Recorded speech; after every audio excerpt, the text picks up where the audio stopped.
Hello students, कैसे हैं आप लोग। आज हम मेमोरी ऑर्गेनाइजेशन का एक क्वेश्चन सॉल्व करेंगे। ये क्वेश्चन 2011 में गेट में पूछा गया था। तो चलिए एक बार क्वेश्चन को रीड करते हैं और देखते हैं कि क्या गिवन है और क्या निकालना है।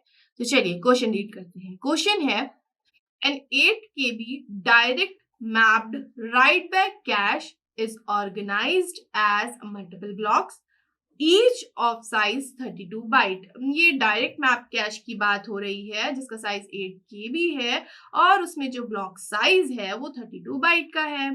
The processor generates 32 bit address. यहाँ पर गिवन है कि जो प्रोसेसर है वो 32 बिट का एड्रेस जनरेट कर रहा है, मतलब फिजिकल एड्रेस दिया हुआ है। The cache controller maintains the tag information for each cache block comprising of the following, जिसमें कि एक वैलिड बिट है, एक मॉडिफाइड बिट है।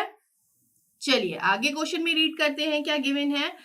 As many bits as the minimum needed to identify the memory block mapped in the cache, what is the total size of memory needed at the cache controller to store metadata, that is tags for the cache। यहाँ पर total size पूछा है memory का जो कि जरूरत पड़ेगा tags को स्टोर करवाने के लिए। कुछ ऑप्शन दिए हुए हैं, तो चलिए क्वेश्चन को सॉल्व करते हैं।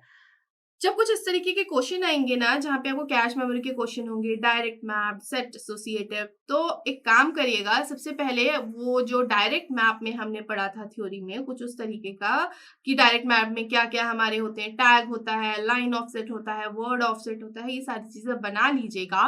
फिर यहाँ पे जैसे जैसे चीजें दी हुई हैं, जैसे ब्लॉक साइज ये है, हमारा फिजिकल एड्रेस 32 बिट है, कुछ इस तरीके से जो चीजें मेंशन होंगी, जो डेटा मेंशन होगा उसको फिल कर लीजिएगा। तो ये क्वेश्चन बहुत ही आसानी से सॉल्व हो जाएगा, बहुत ही जल्दी सॉल्व हो जाएगा और गड़बड़ होने के चांसेस बिल्कुल भी नहीं होंगे।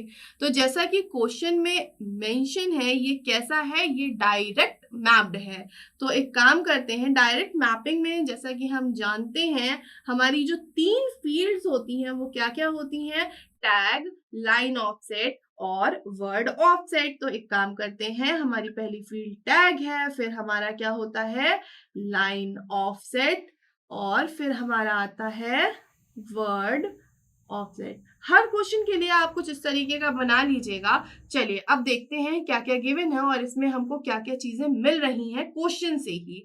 तो क्वेश्चन में अगर आप देखेंगे तो यहाँ पर जो ब्लॉक साइज है आपको फर्स्ट लाइन में ही मेंशन है कि ये कितना है, ये 32 बाइट्स का है। तो यहाँ पर जो ब्लॉक साइज गिवन है वो कितना है, 32 बाइट का है। अब ये 32 बाइट है, मतलब कि अगर हम इसमें बिट्स निकालेंगे तो हमारी बिट्स टू रेस टू की power how much will become 32, तो 2 रेस टू की पावर 5 विल बिकम 32, तो ये हो जाएगा 5 बिट्स।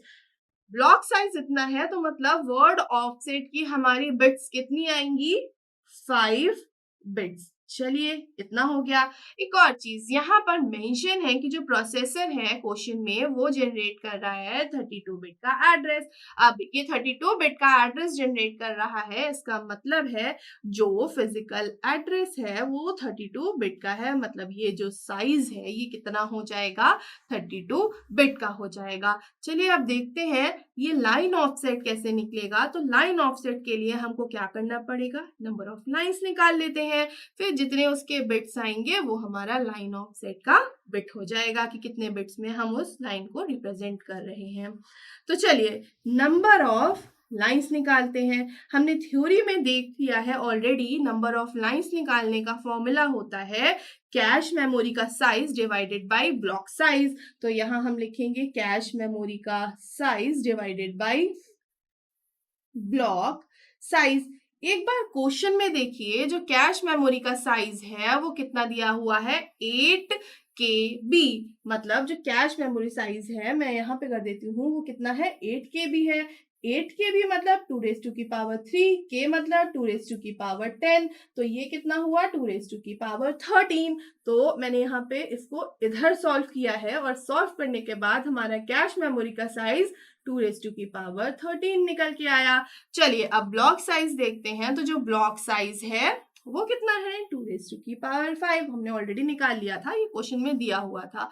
ये सारी चीजें बाइट में है, ये सब कैंसिल हो गया और हमारा 2⁻13 माइनस मतलब 2⁻13 माइनस जो 5 ऊपर जाएगा, इससे हमारी जो नंबर ऑफ लाइन्स आएंगी वो कितनी आएंगी, इससे हमारी जो टोटल नंबर ऑफ लाइन्स आएंगी वो आएंगी 2⁸8। इससे एक चीज समझ में आती है कि जो लाइन ऑफसेट है वो कितने बिट का होगा, वो 8 बिट का होगा।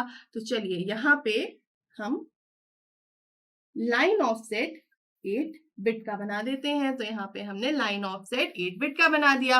अब हमारा क्या बचा, हमारा टैग बचा। टैग कैसे निकलेगा, तो हम यहाँ पे टैग निकालने के लिए क्या करेंगे, टोटल 32 है, इसको माइनस करेंगे 8 प्लस 5 बिट से। तो हमारा 32 माइनस 8 प्लस 5 दैट इज 13, हमारा क्या आएगा 19 बिट्स। तो चलिए यहाँ पे हमारी ये कितनी निकली, 19 बिट निकल के आई। अब यहाँ पर देखिए क्वेश्चन में मेंशन्ड है, एक वैलिड है और एक मॉडिफाइड बिट भी है, तो हमको क्या करना पड़ेगा, उसको ऐड करना पड़ेगा। तो इसका मतलब है जो टोटल टैग बिट निकलेंगी वो कितनी निकलेंगी 19 प्लस, अभी टोटल पूछा है ना, हमने टोटल नहीं निकाला, हमने केवल इससे माइनस, टोटल में हमारा एक मॉडिफाइड और एक वैलिड भी दिया है क्वेश्चन में, तो हमें यहाँ पे 1 प्लस 1 करना होगा। तो अब जो टोटल टैग बिट आएंगी वो कितनी आएंगी 21 बिट्स। ये क्वेश्चन में कई बार मेंशन रहता है, तो टोटल निकालना बहुत जरूरी होता है, क्योंकि फिर इससे टैग मेमोरी साइज के टाइम पे अगर आप ये टोटल नहीं करेंगे तो टैग मेमोरी का जो साइज है वो गड़बड़ाता है। तो ये हमारा टोटल टैग बिट आ गया। क्वेश्चन में हमको टैग मेमोरी साइज पूछा गया है, तो एक काम करते हैं, अब निकालते हैं टैग मेमोरी साइज। हमने थ्योरी में ऑलरेडी देखा है कि हमारा जो टैग मेमोरी साइज है उसका जो फॉर्मूला होता है वो number of lines multiplied by tag bit होती है। तो यहाँ हम लिखेंगे नंबर ऑफ लाइंस, इसको हम मल्टीप्लाई कर देते हैं टैग बिट्स से। अब ये टैग बिट्स हम टोटल टैग बिट्स लेंगे, क्योंकि इसमें 1 मॉडिफाइड और 1 वैलिड वाली को हमको ऐड करना होगा। अब हमने नंबर ऑफ लाइंस ऑलरेडी निकाली हुई हैं, तो जो हमारी नंबर ऑफ लाइंस है वो हमारी 2⁸8 निकली है। तो एक काम करते हैं, 2⁸8 को मल्टीप्लाई कर देते हैं किससे, 21 से, मतलब 21 बिट से।